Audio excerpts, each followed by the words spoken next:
Dan and his wife are snapping some sweet photos together when a nearby lowlife starts mocking them. Dan politely walks over and asks him to delete the pictures. Take it down. Make me. Hey, Dan, leave it. Let's... Yeah, listen to your lady, Dan. Is there a tough guy in there, Dan? Are you a tough guy? Oh. And gets a sneer in return. How does a pushover like you end up with a wife that good looking? Maybe I should be the one taking care of her. Faced with the provocation, Dan swallows it and walks away. On the drive home, his wife can see he's down in the dumps and tries to comfort him. I didn't want you to fight him. And if I wanted to marry a brawler, I would've. But her face can't quite hide her disappointment. Back at the house, Dan washes off the humiliation in the shower, and something shifts in his eyes. A lion who's been lying low for far too long has finally woken up. Dan used to be a top-tier hitman who had entire criminal organizations running scared. The only reason he let that punk slide was to avoid blowing his cover and dragging his family into something dangerous. But that one moment of restraint backfires badly. His photo gets posted online, and it doesn't take long for old enemies to recognize his face. One day, Dan heads to the grocery store to pick up diapers for his baby, and the moment he opens a fridge door, he clocks a hitman moving in on him. I'm so sorry about this, pal. Really?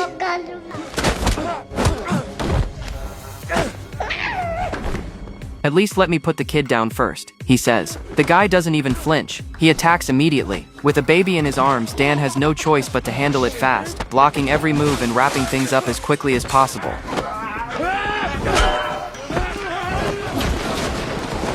I told you to let me put my kid down!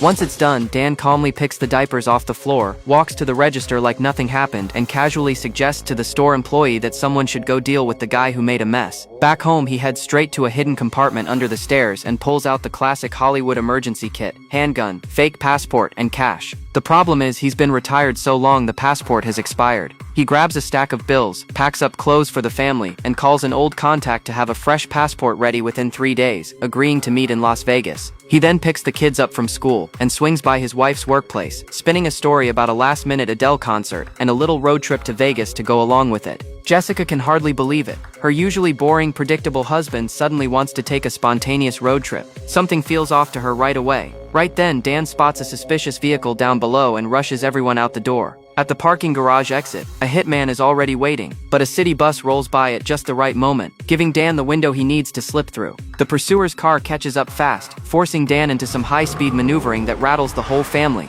except the baby, who absolutely loves it. Dan claims he's just taking a shortcut, completely unaware that a tracking device has already been planted on the undercarriage of the car, so they've known his every move the whole time. The moment Dan notices something's wrong, he pulls into the auto shop where he works, uses a routine maintenance visit as cover, and quietly locates and removes the tracker from the frame, then sticks it on an annoying coworker's car. Cars are like chicks, man. Yes, right. Get her on the freeway. You open her up and you get a ticket, it's on me. That coworker drives off completely clueless, and the moment the tracker starts moving, the hitmen go tearing after it. To cut off every information channel, Dan confiscates the whole family's phones and switches to a paper map for navigation. Meanwhile, the hitmen return to Dan's house to search for leads, come up empty, and order their people to monitor the family's social media. But with the phones gone, there's nothing to find. Even so, just as Dan is checking the family into a hotel, he looks up to find his son in the lobby taking photos with a group of fangirls. Dan immediately pivots, claims there's been a mix-up with the reservation, and herds everyone back on the road. The hitmen get word and close in fast. Dan clocks one of them on a motorcycle in the rearview mirror and knows there's no avoiding this. He pops on some soothing music in the car. A nice calming melody, quietly draws his handgun and screws on the suppressor. His young son happens to catch a glimpse of this from the back seat and stares back with wide, absolutely delighted eyes. Once the enemy gets close enough, Dan steers onto a quiet road, cranks up the volume and goes to work. One clean shot, one down.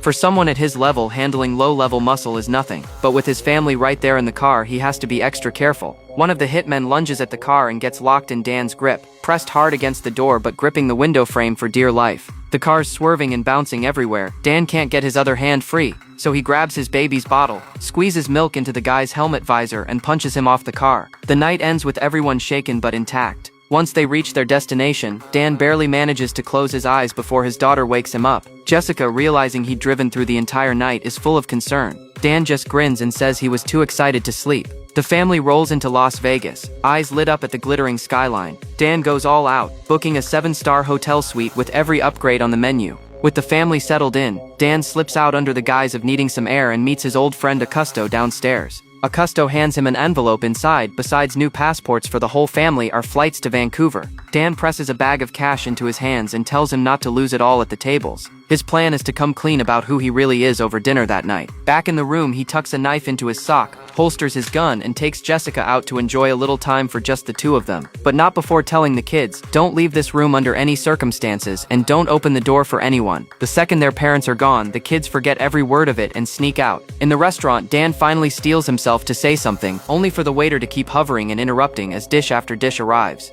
Dan loses patience and unleashes a torrent of flawless, razor-sharp French right at him. Jessica's jaw drops. After all these years together, she had no idea her husband spoke French. Dan seizes the moment and launches into a heartfelt confession in French, also dropping the fact that he's a hitman right in there. But Jessica hasn't understood a single word. She just thinks her husband has suddenly become incredibly romantic, and the mood inspires a very fitting request on her part. I want to be eating this amazing food, drinking the champagne we can't afford, and enjoying each other's company, and just maybe showing that ridiculous hotel suite some moves it has never seen before. The two make their way back to the room. Dan checks on the kids, apparently asleep. Jessica heads to the bathroom to wash up, and he stands by the window taking in the dazzling Vegas skyline. Then several red laser dots appear on his face. Hitmen are already inside the room. Dan? Jessica senses something wrong and starts to say something, but someone grabs her from behind before she can. Dan snatches a vodka bottle off the floor and takes out 2 of them.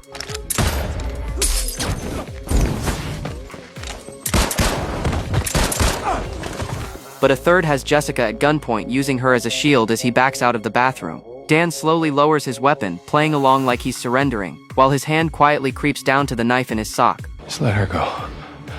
She doesn't know anything. Well, I say she does now, Sean. Yeah, so here's how this is gonna go. First, then I'm gonna kill her. And then I'm gonna have my associate, a Hyper X, kill your kids. How's that sound?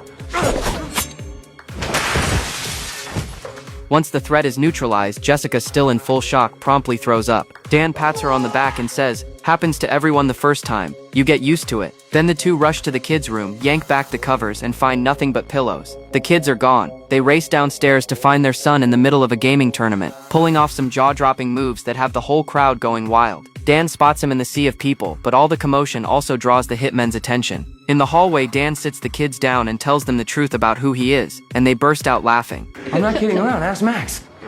Before I met your mom, I was a covert assassin. I escaped that life and now they found us. As far as they're concerned, their dad is the most spineless person on the planet. No contest. Right then, shots ring out as the hitmen catch up and the kids go completely white. They finally believe him. Dan tells Jessica to get the kids somewhere safe while he draws the enemy away. He releases the parking brake on a showroom car and lets it roll out on its own. Thinking Dan's inside, the hitmen blast the windshield full of holes. Dan picks his moment, takes one of them out, grabs the weapon, and heads back to find his family. Except the guy was wearing a vest. He gets right back up and keeps coming. Dan gets the family hidden, lures the hitman in close, and drops him for good. His son watches the whole thing from start to finish and immediately throws up. It's okay, honey. Everyone barfs the first time. With the immediate danger over, Dan finally has a chance to lay everything out. His real name is Shane. He enlisted at 18, made it through Green Beret selection, and then Delta Force, and after proving himself, was recruited by a man named McCaffrey to work as a professional mercenary, completing 28 missions in total. Eventually, he realized McCaffrey had become consumed by greed and was just using him as a tool, so he walked away, and that's when the organization put a price on his head. He figures that coming clean will earn him his family's understanding. Their response: "You're nothing but a liar." Thanks, Dad. Kyle, come back. Yeah, no. You don't get to tell us what to do anymore. Ever. Come. 18 years of lies. I'm still the man you married. I was just something different before. Something different? You weren't in a band or vegan, Dan. That would be something different. You were an assassin for hire. I kept the truth from you to protect you, okay? But our love was real. Real? Are you serious? What, was it so real that you couldn't trust me with knowing how much danger we were in? Jessica immediately decides to take the kids and leave, letting Dan deal with all of this on his own. They head back to the hotel. She calls a travel agent to book a return trip, and the next morning she has the kids packed and ready to go, tuning out Dan's pleas the whole time. But when they get to the airport, there's a private jet sitting on the tarmac waiting for them. Stepping off the plane is Jessica's best friend Gwen, who casually says she just happened to be in the area. By the time Jessica realizes something's wrong, it's already too late. This is a trap McCaffrey set up from the very beginning. Dan gets a video call from McCaffrey almost immediately, using the family as leverage to force him to come alone to a designated meeting point. Dan shows up as instructed, and gets the last thing he expected. McCaffrey is his biological father. He wants Dan back in the fold, and if Dan refuses, the family dies. Left with no choice, Dan gives in, and McCaffrey has his men escort Jessica and the kids downstairs. As they say their goodbyes, the kids can hardly let go. They all know this might be the last time they see him. The two of them work on their mom the whole way down, urging her to do something. But Jessica knows that staying behind would only make things harder for Dan. The best thing she can do is get the kids out safely. Buying time for their mom to change her mind, Kyle starts mashing every button in the elevator, grinding it to a crawl. After everything the kids say to her, Jessica finally makes up her mind. She pretends to change the baby's diaper and then completely out of nowhere smashes a soiled diaper straight into the escort's face, shoves him off balance while he's stunned, and sends him tumbling from the height above. Jessica scoops up his dropped gun, gets in the elevator, and rides it back up to find Dan. Upstairs though, Gwen has already managed to clear the room of everyone else and is making her move on Dan, trying to rekindle whatever they had. They're getting pretty cozy when Jessica walks in and catches them. Dan, without missing a beat, plays along with Gwen, using the moment to his advantage and catching her off guard. Meanwhile, Fred learns the escort is dead and immediately guesses they've probably gotten loose, ordering men up to the floor at once. Dan watches through a drone feed as they close in fast, sends the family up to the roof, and stays behind to hold the line. The men downstairs notice the elevator heading down and crowd around it, but when the doors slide open, all that's inside is a baby carrier. Someone curious unzips it, ticking time bomb. Dan emerges from the shadows and immediately takes one man down. McCaffrey orders everyone to open fire, while Dan has Kyle guiding him through the chaos with the drone. You're clear on your right. Go now.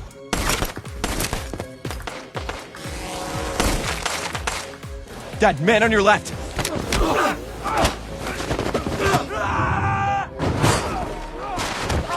Dad, are you okay? Man ahead. Man on your 6. Great job, Kyle. I'm on it, Dad. McCaffrey spots the drone and radios Gwen awake, ordering her upstairs to deal with the roof. Jessica sees the elevator rising, gets the kids hidden, and trains her gun on the elevator doors. The moment they open, she fires 3 shots and hits nobody. Gwen swings in from the side, and despite Jessica's boxing background, she's completely outmatched and quickly put down. The kids charge out to help. Kyle runs interference up front while Nina shoves a luggage cart at Gwen from behind, hoping to knock her over the edge. Gwen sidesteps it without even trying. Just as it looks like the kids are in serious trouble, Jessica hauls herself up and throws herself at Gwen, only to get thrown clear, just barely landing on a lower ledge. As she pulls herself back up, something clicks. Back in high school, she was the all-around track and field champion. She grabs a long pole, takes a running start, and charges straight at Gwen.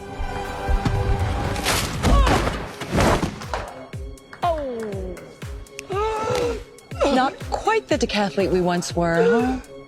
Gwen braces for another pole vault attempt, and forgets that the decathlon has one more event she hasn't accounted for, the javelin.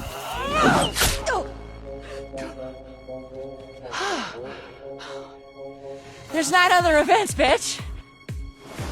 Downstairs, with Kyle's drone keeping watch, Dan works his way through the last of McCaffrey's men one by one until only McCaffrey himself is left. Facing someone who is both his father and the man who trained him, Dan quickly finds himself on the losing end of several exchanges. Just as McCaffrey moves in for the finishing blow, the whole family comes rushing in. Nina calls out Grandpa, and McCaffrey, caught off guard by pure instinct, turns to look. Dan seizes the opening, knocks the weapon out of his hand, and beats him to the ground. Every threat is neutralized. In the aftermath, McCaffrey's organization is dismantled by law enforcement, and Dan finally gets to bring his family home back to a quiet, ordinary life. That's it for today's story. Drop a comment with any movies you'd like to see covered, and subscribe for more.